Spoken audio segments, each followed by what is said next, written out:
ہاتھ جوڑ کر کے آپ سے کہتا ہوں ایک تجربے کی بات، میری داڑھی کچی ہے، تجربے کی عمر میری نہیں ہے، لیکن کتابوں میں لکھا ہوا اس لیے نقل کر رہا ہوں۔ آپ 3 احسان کرتے ہیں اپنے چھوٹے چھوٹے بچے پر، یہ بھول جائیں گے، یاد نہیں رکھیں گے۔ آپ اچھا کھانا کھلاتے ہیں، یہ بھول جائیں گے، یاد نہیں رکھیں۔ آپ اچھا کپڑا پہناتے ہیں اپنے بچے کو، یہ بھول جائیں گے، یاد نہیں رکھیں گے۔ آپ اس کے لیے اچھا مکان بناتے ہیں، یا آپ کے مکان کو اپنے دور میں اجاڑ دیں گے، ان کے ڈیمانڈ پر آپ کا مکان نہیں آئے گا۔ آپ کا احسان بھول جائیں گے، یاد نہیں رکھیں گے۔ لیکن کتابوں میں تجربہ لکھا ہے کہ ایک احسان کر دیجئے، یہ زندگی بھر آپ کا احسان یاد رکھیں گے۔ آپ جاہل ہیں، کوئی فرق نہیں پڑتا، اپنے بچے کو پڑھا لکھا دیجئے، زندگی بھر احسان یاد رکھیں گے۔ اگر تعلیم میں ہم کچھ ترقی کر نہیں سکتے، ترقی کا ہمارا کوئی امکان ہو نہیں سکتا۔ ہمیں احساس جب تک خود نہ ہوگا اپنی حالت کا، ہمارے حال کا کوئی بھی پرساں ہو نہیں سکتا۔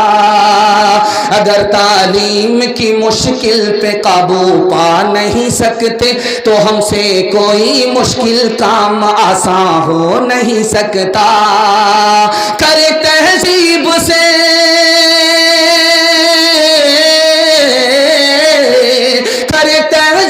سے آراستہ ہم اپنی نسلوں کو، شکیلے سے زیادہ کوئی ایسا ہو نہیں سکتا، شکیلے سے زیادہ کوئی ایسا ہو نہیں سکتا۔ آپ لوگ تھک گئے ہیں تو دونوں ہاتھ اٹھا دیجئے، یہ دیکھیں تھک گئے تو ہم تکیہ آپ کو دے ہی دیں، یہاں صلح ہی دیں گے۔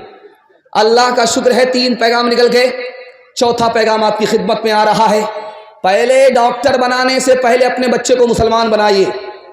ڈاکٹر بنانے سے اسلام نہیں روکتا، وہ خدمت خلق ہے، اس کی اجازت دیتا ہے۔ وکیل بنانے سے نہیں روکتا، پروفیسر بنانے سے نہیں روکتا، عصری تعلیم دلانے سے نہیں روکتا، لیکن شرط یہی ہے کہ ڈاکٹر بنانے سے پہلے اس کو مسلمان بنائیے۔